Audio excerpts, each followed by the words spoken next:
Si vous deviez commencer une collection de montres avec un budget de 1500 euros, qu'est-ce que vous feriez? C'est la question qu'on s'est posée avec plusieurs collègues youtubeurs horlogers, le 10 ATM, amateur de montres, Moonwatch et Man versus Watch. Et pour corser le tout, on s'est imposé deux autres règles. La première, c'est qu'on voulait une montre bleue, parce que moi j'aime bien le bleu. Et il nous fallait aussi une montre avec une complication autre que date. Voilà, vous avez le topo, 3 montres, 1500 euros, complication hors date et une montre bleue. Et donc cette semaine, chacun sur nos chaînes, on va sortir une vidéo qui présente les 3 montres qu'on a choisies. Je peux déjà vous dire, sans révéler les sélections de chacun, qu'on est parti dans des directions très opposées. Leurs chaînes sont dispo dans le titre de cette vidéo et dans la description. Donc n'hésitez pas à aller les voir, à vous abonner à leur chaîne également, parce que plus vous avez de points de vue sur l'horlogerie, mieux c'est. Par contre, vous faites ça après m'avoir lâché un pouce et un commentaire, hein.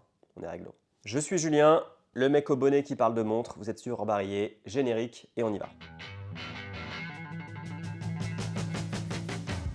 Alors pour cette collection, pour ce challenge de 3 montres, je me suis posé la question de quel type de montre je devrais avoir dans cette collection pour pouvoir parer au plus d'éventualités. Et du coup, après m'être creusé les méninges, je suis parti sur 3 montres assez différentes.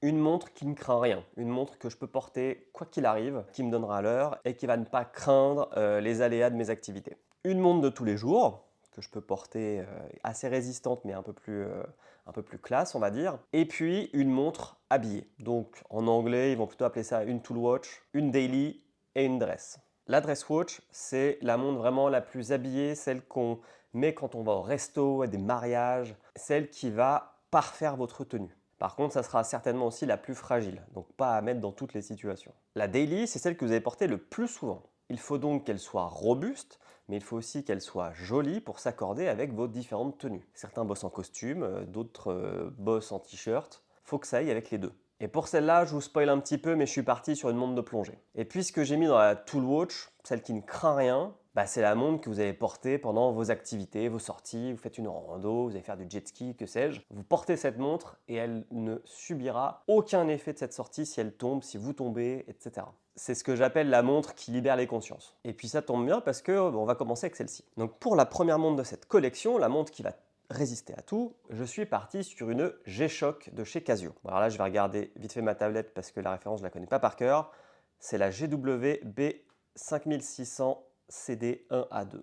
Alors pourquoi cette montre? Comme je vous dis déjà, parce qu'elle ne craint rien, et deuxièmement parce que moi j'en ai une. Donc je peux vous parler de cette montre en connaissance de cause. G-Shock, j'ai pas besoin de vous présenter la marque. Vous savez de par la réputation que c'est des montres qui sont ultra résistantes. Donc ça c'est cool. Mais ce modèle-là en particulier, déjà il est rectangulaire, il est pas rond. Ce qui fait qu'au poignet, il est un peu moins imposant. Moi j'ai un petit poignet et du coup les grosses G-Shock rondes, je peux pas les porter. Je trouve que ça fait trop tank sur mon poignet. Celle-ci, elle passe nickel. La boîte fait 48 mm sur 42, l'épaisseur est de 13, ce qui est ultra raisonnable chez G-Shock. À l'intérieur, on a un mouvement à quartz, mais un mouvement à quartz solaire. Donc, l'autonomie de la batterie est de 9 mois si vous rechargez à pleine balle la montre. Parce qu'en plus, ils ont développé un système qui fait que la montre s'éteint si vous ne la portez pas pendant une ou deux journées. Moi, ça m'est déjà arrivé quand je reprends ma G-Shock de ma boîte à montre, de voir le cadran éteint. Donc c'est un très bon système pour économiser la batterie et elle se recharge assez vite en été. Donc ça c'est cool. Elle est entièrement en résine, elle est ultra légère, elle est étanche à 200 mètres. Bref, elle est intuable. Et c'est pour ça que je l'ai pris dans cette collection. Je vous ai dit, il me fallait une montre qui libère les consciences.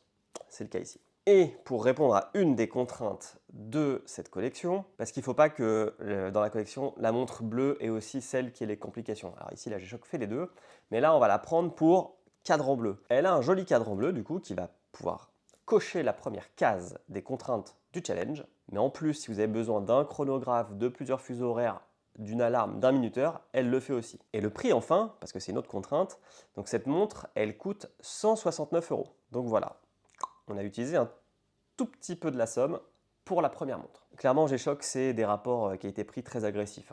Je pense que tout collectionneur doit avoir une G-Shock dans sa collection. Et maintenant, on va passer à la deuxième montre, la Dress Watch. Donc pour cette deuxième montre, on veut quelque chose d'habillé. Ce sont des montres qu'on porte pour de grandes occasions, les Dress Watch. J'ai donc cherché quelque chose d'élégant. Mais tant qu'à faire, je me suis dit, on va y mettre un mouvement excellent. Et c'est ainsi qu'on atterrit chez Tissot pour la Tissot Héritage 1938 automatique Cosc. Donc c'est une montre avec un boîtier de 39 mm et dont le mouvement maison, enfin ETA, groupe Swatch, est certifié Cosc. Si ça ne vous parle pas, je vous mets là en lien une vidéo que j'ai sortie la semaine dernière sur comment on mesure la précision d'une montre et où je vous explique ce qu'est la certification Cosc. Mais voilà, sachez que votre montre va très peu dévier dans le temps, on sera à moins 4 plus 6 secondes par jour, et c'est extrêmement rare de trouver des montres Cosc à moins de 1000 euros. Elle existe en deux coloris, en noir et en rose, et je suis parti sur le modèle rose parce que je trouve qu'il apporte à la fois une touche d'élégance et une touche, et on va dire, d'excentricité. Et si vous regardez de plus près, le cadran il est magnifique parce qu'il est un peu sablé. On a des index en surimpression. On est sur une police assez rétro de la collection héritage de Tissot. Je trouve que vraiment cette montre respire l'élégance. D'ailleurs, ce cadran me fait aussi penser, vous allez dire je fais le forceur, mais à une montre que j'avais testée de chez Bussy Paris. Hop, pareil, le lien là-haut, qui reprend un peu les mêmes codes. Le verre est en saphir. Donc le saphir anti-rayure, mais attention ça casse. Le boîtier est étanche à 50 mètres, ce qui est un petit plus parce que généralement les dress watch sont plutôt à 30 mètres. Alors vous n'allez pas quand même plonger dans la piscine avec. Et donc au final, cette montre, elle va se marier parfaitement avec vos tenues élégantes, ce qui n'est pas mon cas de moi actuellement. Vous voyez là, je porte une Herbelin que j'aime beaucoup, mais ça ne va pas avec l'outfit. Le prix est de 775 francs suisses, ce qui amène pour l'instant le total de notre collection à 944 euros. Pour des soucis de simplicité, j'ai fait une conversion 1 euro, 1 franc suisse. Je crois que la dernière fois que j'ai été voir, c'était 1 euro, 1 franc suisse, 1,03 euros. Donc ça va, on est dans les clous, mais on va pas se commencer à jouer avec des décimales et des centimes. Pour la dernière montre de cette collection, il me fallait donc une daily, une montre que je peux porter tous les jours, mais qui soit à la fois un peu élégante, ou du moins racée, et solide. Et dans ces cas-là, généralement, je pars sur des montres de plongée parce qu'elles remplissent les deux critères. Sauf que on n'a toujours pas coché la case de la complication entre que dates. Donc il me fallait une plongeuse, mais avec une autre complication. Et enfin, il me reste 556 euros. Et si je vous dis que j'ai trouvé une montre qui fait plongeuse, complication et qui coûte 556 euros précisément, est-ce que vous me croyez? Non? Et bien pourtant c'est le cas. Je suis parti sur une marque américaine qui s'appelle Laurier et qui fait des montres hommage, mais hommage vraiment au sens hommage. Sur leur fiche de produits, c'est marqué « Nous nous sommes inspirés de telle ou telle montre », je vais en parler après. Mais on n'est clairement pas sur une copie, c'est un hommage qui s'inspire, mais qui a quand même son design unique. Et donc chez Laurier, il y a la montre Hydra, les fans de Marvel apprécieront, qui est une plongeuse avec une complication GMT. Bingo! Alors la complication GMT, j'en ai encore jamais parlé sur cette chaîne. Il faudra que je le fasse parce que j'ai une Seiko qui a cette complication. Mais en gros, sachez que GMT, c'est quand les montres sont capables d'afficher 2 heures différentes en même temps, sur donc 2 fuseaux horaires différents. Très généralement, on a du coup une nouvelle aiguille, souvent rouge ou du moins d'une autre couleur que les autres aiguilles pour pouvoir la différencier, qui est une aiguille des heures et qui nous permet d'afficher l'heure, par exemple, à Paris, et l'heure à Hong Kong. Et pour ce faire, sur la lunette de la montre, on a les 24 heures qui sont affichées, comme ça on peut très facilement lire le deuxième fuseau horaire. Et donc cette plongeuse a un boîtier de 41 mm, elle est toute en acier, ce que j'apprécie beaucoup pour mes délits. Elle embarque un mouvement Miyota de très bonne facture, parce que c'est les Miyota de la série 9000, donc le plus haut de gamme de chez la manufacture japonaise. Comme c'est une plongeuse, elle ne craint pas l'eau, elle est étanche à 200 mètres, c'est parfait. Alors c'est le modèle le plus massif de cette collection parce que en fait, elle a un verre bombé. Donc du coup, sur les photos, on peut avoir l'impression qu'elle est assez massive. Alors toutefois, faites attention parce qu'entre les photos et la réalité, et c'est pour ça que je recommande souvent d'aller en boutique pour aller essayer les montres, ça peut avoir un effet déformant. Par exemple, moi j'ai acheté une Hypnotic Ski qui a aussi un verre bombé et on a l'impression sur les photos qu'elle est énorme alors qu'en fait au poignet elle est toute petite. Donc en fait, elle n'est pas si grosse que ça. Titre. Ils ont appliqué un très bon Luminova sur les aiguilles et les index pour qu'on puisse, bien sûr, lire l'heure dans le noir. Ça, c'est bien. Puis, il va falloir qu'on parle de ce design.